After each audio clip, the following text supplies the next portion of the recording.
On the stage. All that we have asked of these delegates is to offer a short reflection between 2 and 4 or 5 minutes on their experience of the Multiversity Conference this time here in Nottingham in Slovenia. So I'm not going to be really chairing this. I'm going to hand over to these people to offer, as I say, a short reflection, and then we'll open to the floor for any comments or responses from delegates on the floor. We will be finishing very promptly at 5 o'clock on my watch, so we're not going to drag on forever. The very last word will of course be with Papa Claude. What about the declaration of whatever recommendation? We'll explain what's connected. Because there is also an action plan that has to come. There was a slot for that. That is what is your thing is kind of moves up to that. I saw that there's a lot of actions in the documents to stop. But there is also an action plan that has to be suggested. That doesn't include an action plan. We'll be able to discuss something later. Come back to that. After 5 o'clock. So we can start working with let's not take it down. Can we do something? 2 and 4 minutes.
I guess I'm first.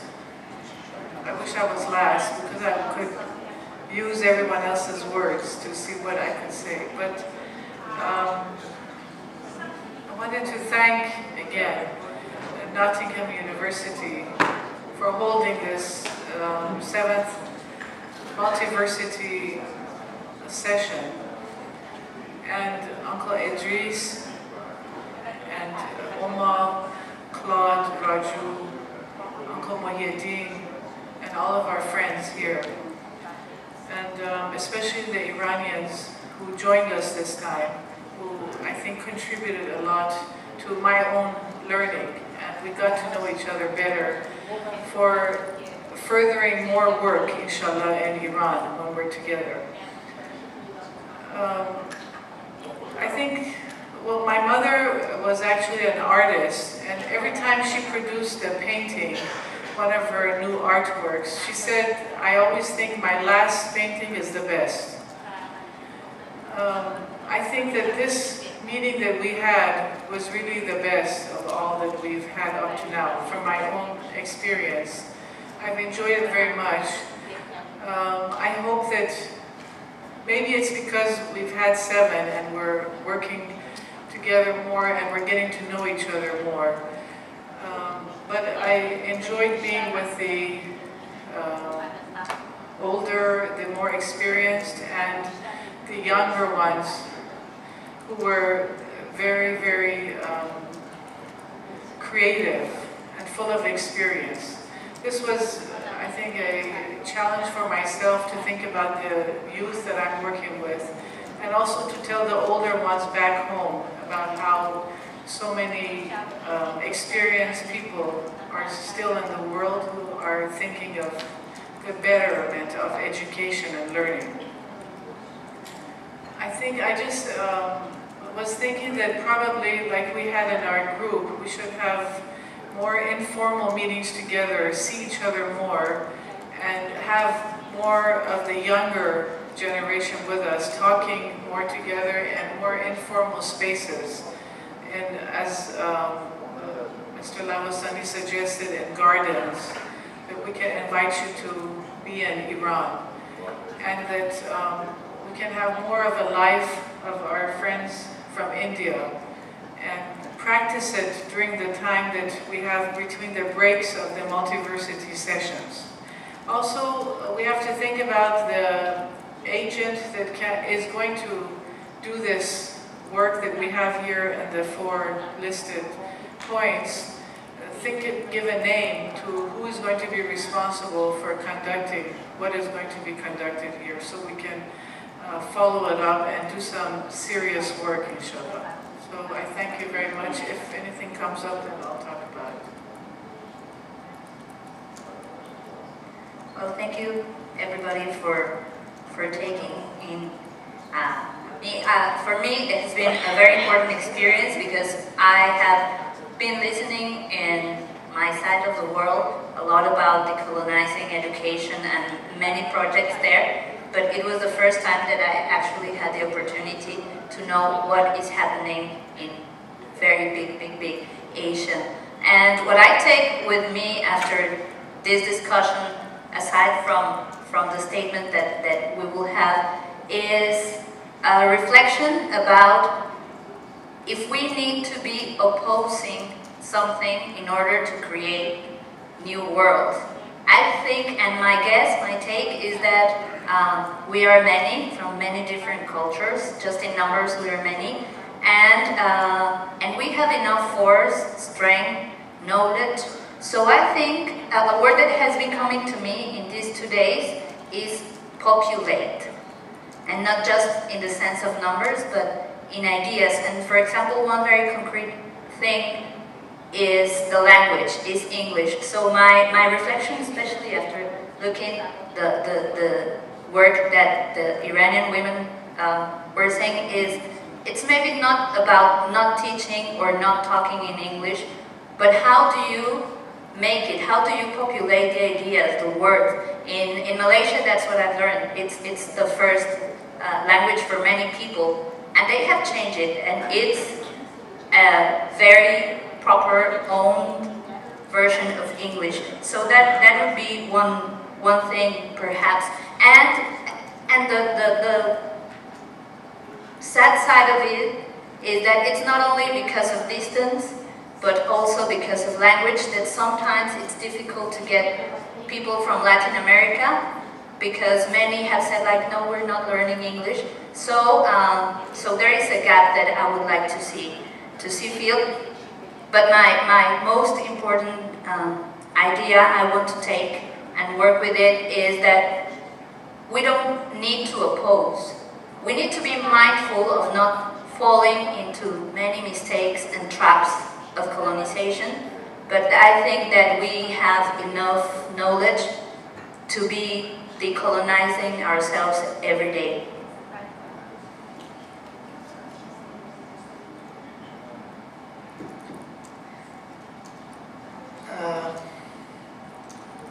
It was like good spending some days here. Okay, I want to end everything in a nice good note and all that, but I think since I am a bit young and I still have time to fall down and learn. I think I tried to be honest, so please everybody take it in the good spirit. I felt this conference is just like any other conferences, except for some few exceptions. And I think with such a great, diversity, we can do better. I think so, because education is a very serious issue. And as I was talking to her, on one side we have this commercialization of everything going in a very fast pace, and we are trying to catch up in a very slow pace, and we get worked out on small words and things like that. So I think, I don't know what the way forward, but I think it has to be something more. And also I didn't get why we don't have students among us, and more importantly parents among us, because students are more or less controlled by the parents, and if we cannot convince parents about the validity of informal education or all other things. I think we will be still having this conversation another after 30 years.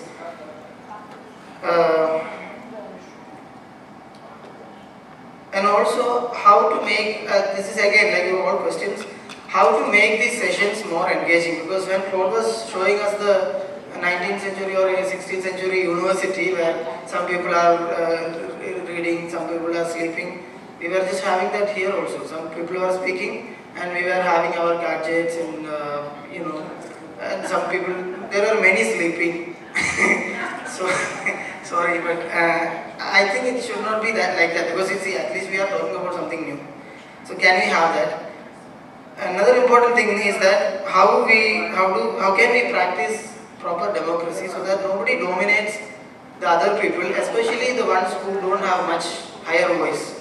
Like generally, we have so many people among us who are really not outspoken, but it doesn't mean that they don't have an opinion. They have an opinion. So how to bring those opinions also into the that will be a great contribution. And yeah, so after all that criticism, however, I think there are great collaborations going to happen. Like for example, Afghanistan and Afghan culture is one of the things that has attracted me a lot and inspired me a lot. And still I'm figuring out what all the actual culture is.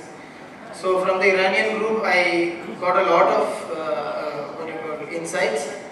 Plus, they kind of proved the point that education got called whatever is academics or got misunderstood as academics only recently. Like the university that we were talking about. University was supposed to be something else.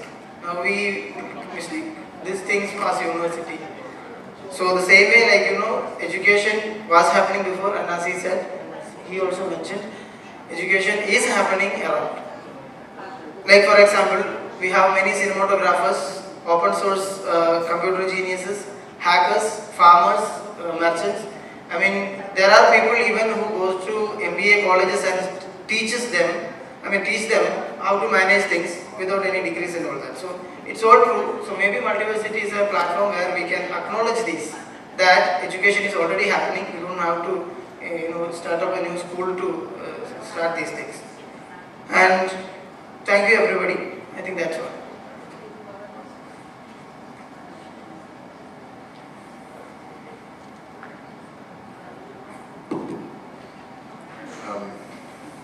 Afternoon, everyone. Just a few points. First of all, I think a lot of the critique of Eurocentrism and Orientalism in the social sciences and humanities that we hear nowadays had already been made since the late 19th century by people from 3 generations ago. And the generation of my father, in particular, had covered a lot of ground in the critique of Eurocentrism and Orientalism in Indonesia, in the Philippines, in India, particularly in India, but throughout Latin America, and then here and there in North America and Europe itself.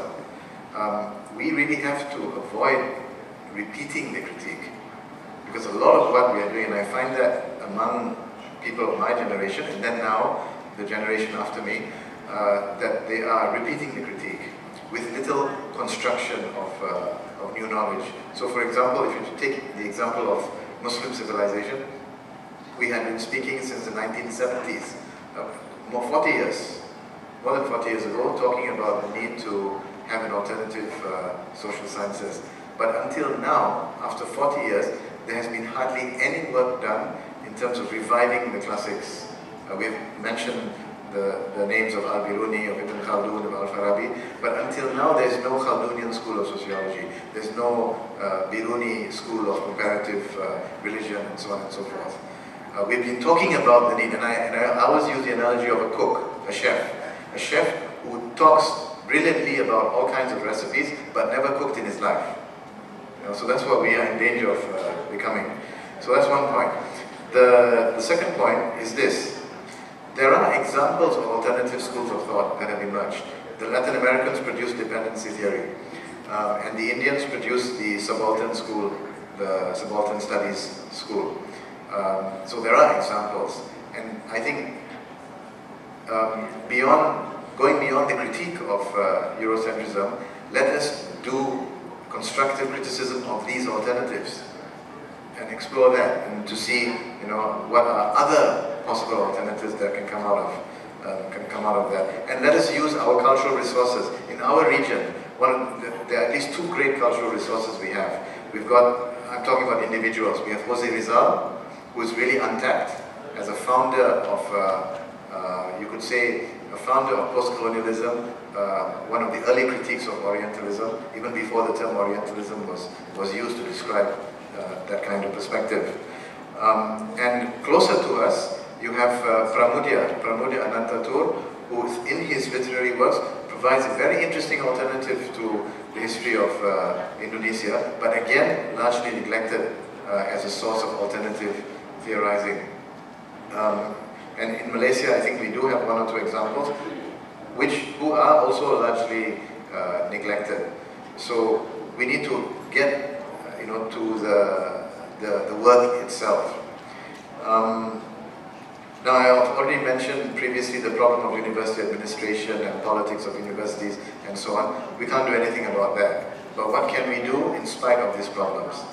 I think the way to go forward is to focus on the students, on the next generation. And I can think of at least two concrete proposals. One is that we organize events like this, workshops with these themes for graduate students. What we do is, if we could on an annual basis have a graduate workshop on non-Eurocentric knowledge production, for example, right? In which we bring graduate students from around the world, from Malaysia, from various parts of Malaysia, from the region, from Iran, from Turkey, from anywhere, right? We established this tradition such that after some years, the international academic community will come to know that in Malaysia, on a yearly basis, there is such a workshop. This is a way of communicating the ideas to the next generation. Regardless of what happens in the universities, that's another matter, but at least we have some influence on the next generation. And I think within Malaysia itself, we can do this on, 2 or 3 times a year, so we can have some impact on our students, despite the kind of education they may be undergoing in the universities. So I think this is one concrete way to put across these ideas. And these workshops can be a combination of academic sessions indoors like this, as well as going out to communities, going out to various places of interest, so that they have, some theorizing, some ethnography, and some practical experience. The second suggestion, we really need to get to the stage of writing textbooks, rewriting textbooks with new content. Until today, we're still very much dependent on, on British and American textbooks, either in the original or on translations. And some of these are very, very good texts, but they're insufficient. A couple of days ago, I'm going to end. A couple of days ago, I was rereading a chapter you're familiar with Anthony Giddens' famous textbooks in sociology. Now, in the chapter on religion, there is a table which shows religiosity in different religions in Britain. And the title of the table is, the caption is church attendance in Great Britain. The problem is, the religions listed there for church attendance are Christianity and then the various groups, Anglicans, Catholics, this and that, Buddhism, Islam, Judaism, and so on. So you see, here you have conceptual colonization, right? Using the term church as a universal category. So there's a need to have textbooks that are more universal in nature. So my two concrete suggestions, workshops and textbook project.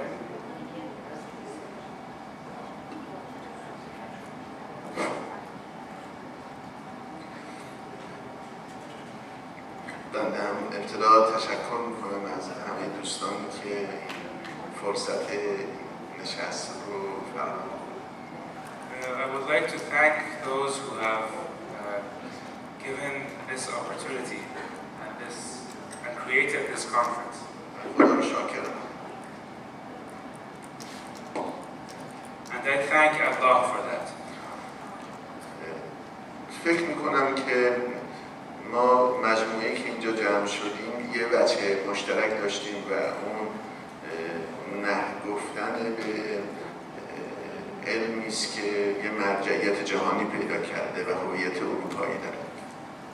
I think that what we have in common, what we all have in common, is saying no to the world, to the dominance of science that has had, that is coming from a very certain type of thought. این نشست امروز در اینجا در دانشگاه ناتینگهام تشکیل شده. This session is today held at Nottingham University, که یه دانشگاه انگلیسی است. which is a British university. و اینکه ما اینجا راجع به این موضوع بحث می‌کنیم فکر می‌کنم دو علت داره. And why we are talking about these issues here, I think has two reasons. یه قسمت برمیگرده به خود علم مدرن. One reason goes back to modern science itself. و بخش دیگه برمیگرده به سهمی که سنت‌های فرهنگی دیگه الان برای هویت خودشون در جستجویون هستن. And the other goes back to the share that other cultures are looking for in this type of science. اما آنچه که به حوزه علم مدرن باز میگرده تحولی است که در خود این علم به وجود اومده. But what goes back to modern science is the evolution that has taken place within this type of science. فکر می‌کنم صحبت آقای شام که دیروز اینجا انجام دادن و عضو هیئت علمی این دانشگاه هستن بعد نمایندگی می‌کنه بخشی از این مسئله رو. And I think what Sean said 2 days ago, right, shows this because he is also a lecturer at this university.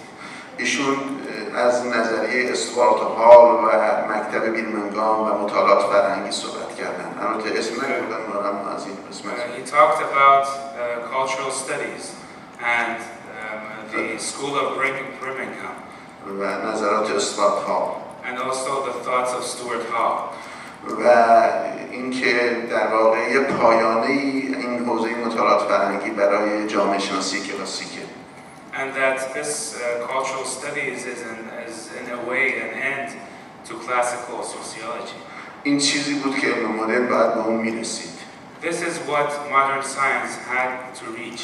اون داعیه جهانی بودن و داعیه حقیقت داشتن چیزی نبود که علم مدرن بتونه از اون دفاع بکنه. علم اروپایی بتونه از اون دفاع بکنه. The claim that it is universal and that it is for all cultures was not something that it could defend.